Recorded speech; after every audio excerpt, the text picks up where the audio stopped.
going on, guys? This is Ryan here, back with another episode of the Was It Really That Bad series.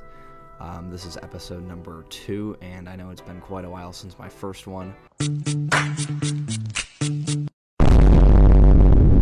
But today we're going to be tackling the controversial Call of Duty Black Ops Cold War with the release of Vanguard, yesterday?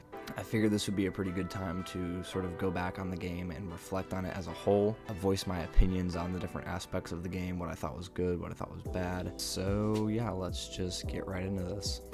Call of Duty Black Ops Cold War released November 13th, 2020, and it was a title with very split communities within it. It was the first full-fledged Black Ops title. I'm excluding Black Ops 4 because it didn't have a campaign, since 2015's Black Ops 3, which was regarded as a pretty good title all around. But the story isn't really the same with Cold War. It was the classic story of so many other Call of Duty games, one step forward and 2 steps back. The first thing I'll be covering, as always, is the campaign, voicing my personal opinion on it and what I thought was good and bad within it. It was a 15-mission long exploration as Adler, a new character in the series. Mason, Woods, and a few others hunt down a man named Perseus. I'm not going to spoil the story, since I know some people haven't finished it yet, but I think this campaign did do quite a lot right. It brought back the multiple ending idea that we hadn't seen since Black Ops 2, which was arguably the best game in the series. This added much more replay value than a standard once-and-done story. It also had a pretty good plot twist as one of the endings, one that got me pretty good. It also has some very well put together cinematic scenes, and some absolutely beautiful maps. But that's where I think the good ends. Call of Duty has had this next problem since Ghosts, and that's its boring, forgettable, cardboardy characters. Remember Taylor? Train go boom. Or Hendrix from Black Ops 3? That's what I thought. These developers seem to struggle so much to make characters that we actually care about. They can just kill off one of these characters in some dramatic way, and I almost never feel sad about it. Train go boom.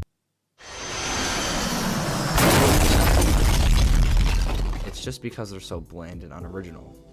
Lastly, I think the game had some gimmicky elements that did not contribute very much, such as hiding bodies or using bodies as shields. If it went with a more open world style of campaign, these would work very well, but I don't really think they have a place in Cold War. Next up, zombies. This is going to be a bit briefer because I'm not really a huge zombies guy, as I don't follow the story or the lore, and just play it more for fun. But I thoroughly enjoyed zombies this year. I absolutely hated Black Ops 4 zombies, but this year's was very, very fun to me. The first and most important reason behind this is because it didn't end up like Modern Warfare 2019's Special Ops, where they promoted it and then dropped it almost immediately after launch. We saw a steady flow of content throughout the year, and I really enjoyed what each map brought to the table in terms of gameplay and new wonder weapons. The community seemed to largely enjoy it as well. Almost everyone agrees with me that it is better than Black Ops 4's, maybe not on Black Ops 3 level, but it's a solid experience that I easily sunk 25 to 30 hours into. Lastly, everyone's favorite, multiplayer. Let's take a trip back to early 2020. Me and my friends watched the reveal trailer and instantly started going off about how this game looks like it has the potential to be the best Call of Duty game in the past 5 years, easily. Then the beta came, and I thought, okay, maybe not the best in 5 years, but certainly in the last 3 or 4. And then the full game came out, which I didn't buy on day 1, and stopped playing almost immediately after Season 3. I would hop on to get the new guns, and then get off. I really just didn't enjoy it, which is a surprise because I absolutely loved every Black Ops game's multiplayer before it. The skill-based matchmaking being so heavily enforced is a big reason why I found it to be just so boring. I would drop a very solid game and then go 15 to 32 in the next lobby. So I would literally just let people kill me so I could get back into better lobbies. This absolutely nosedived the replayability for me. The guns they added in also just weren't as fun as Modern Warfare 2019's. Remember that LMG that would literally start on fire if you shot it for too long? Or how about the insanely fast ISO SMG? But in Cold War, we got things like the EM2 and the CF8, which perform basically like the same thing. And what's unique about them? The EM2 has a built-in sight, but it's an absolute pain to look through, and the CF8 doesn't really have anything.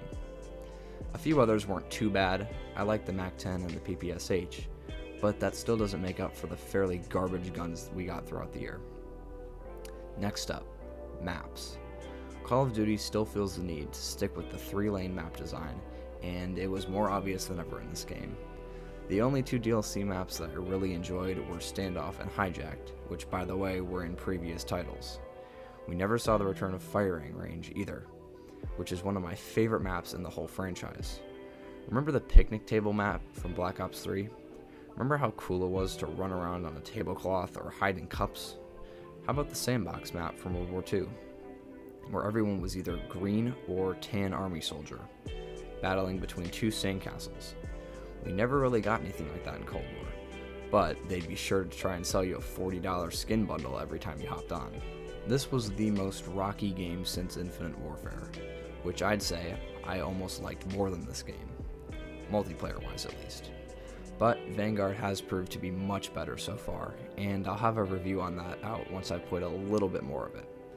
So now we answer the question, was the hate justified? I would say yes.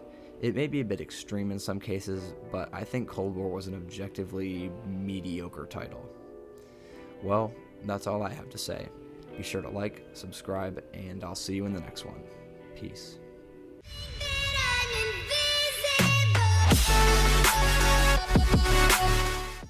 Train go boom.